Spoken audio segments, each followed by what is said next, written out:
एक गांव में एक साधु रहता था। वह साधु परमेश्वर का नाम लेता, उनकी आराधना करता। उसने अपना पूरा जीवन ईश्वर को समर्पित कर दिया था। गांव के लोग भी उस साधु का बहुत सम्मान करते, उसकी इज्जत करते।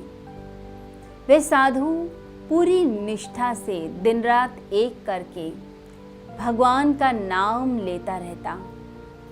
एक दिन उस गांव में भीषण बाढ़ आई।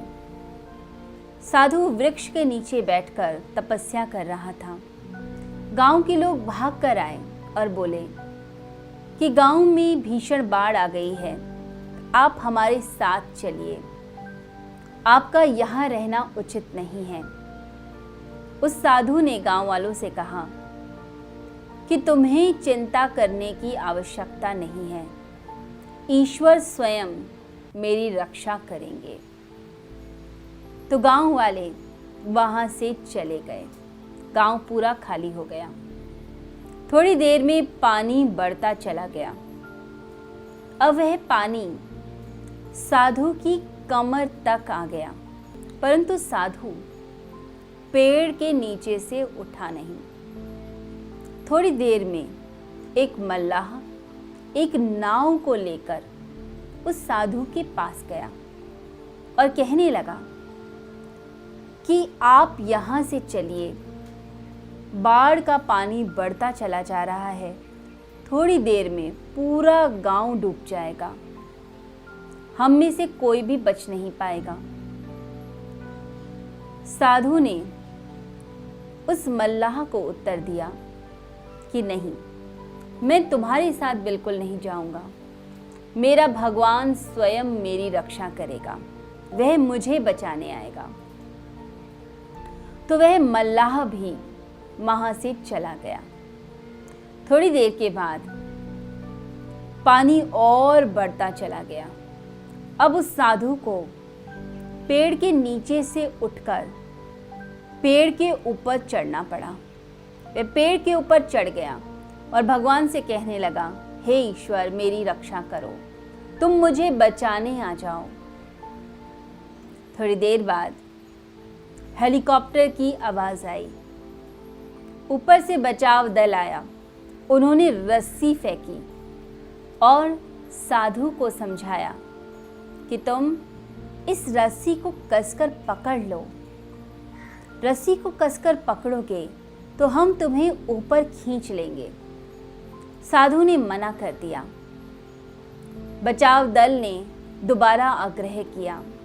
वे लगातार प्रयास करते रहे। बहुत समय बीत गया, परंतु साधु बिल्कुल भी नहीं माने। अब बचाव दल को वापस जाना पड़ा।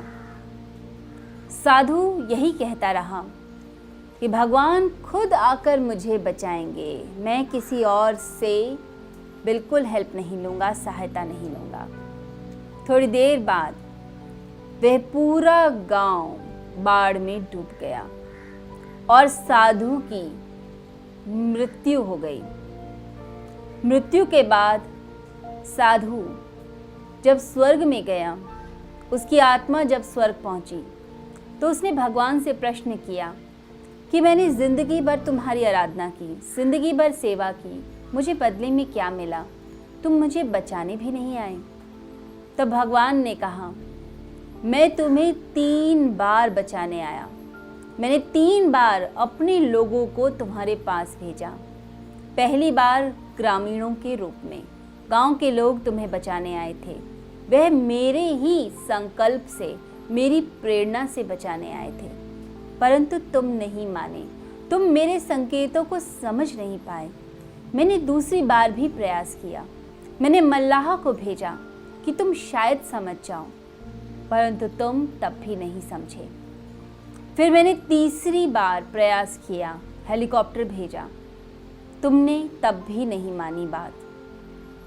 तब भी तुमने यही कहा कि भगवान स्वयं आएंगे। साधु को समझाते हुए ईश्वर ने कहा कि मेरी शक्ति सभी मनुष्यों में है और मेरी प्रेरणा से वह कार्य करते हैं। जब तुम मुझसे सहायता मांग रहे थे तो मेरी प्रेरणा की शक्ति से लोग तुम्हें बचाने आ रहे थे, तुम उन संकेतों को समझ नहीं पाए। यही होता है मनुष्य के साथ, वह ईश्वर के संकेतों को समझ ही नहीं पाता। ईश्वर संकेत दे रहे हैं, हर ओर उसका संकेत है। कई बार वह हमें समस्याओं से निदान देने के लिए कुछ संकेत देते हैं, सिग्नल्स देते हैं, परंतु मनुष्य समझता नहीं। वह भाग्य के भरोसे बैठा रहता है। वह सोचता है कुछ चमत्कार हो जाएगा। चमत्कार ऐसे नहीं होते। संकेत फैले हैं इस ब्रह्मांड में। जब हम उन संकेतों को समझने लगते हैं, उन सिग्नल्स को पकड़ते हैं, तब हम जिंदगी में आगे बढ़ते जाते हैं। और इन संकेतों की भाषा को समझना, यह ध्यान हमें सिखाता है।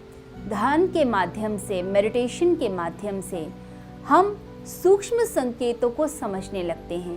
प्रकृति की वाइब्रेशंस को, ब्रह्मांड की वाइब्रेशंस को कैच करना शुरू करते हैं। हमें यह सृष्टि समझ आती है, यह लोग समझ आते हैं, और हम कर्म करते हुए इस जीवन का आनंद उठाते हुए आगे बढ़ते हैं। तो आइए आज के दिन हम योग के द्वारा, प्राणायाम और ध्यान के द्वारा अपने भीतर की सूक्ष्म शक्तियों को जागृत करें और ईश्वर के संकेतों को समझें।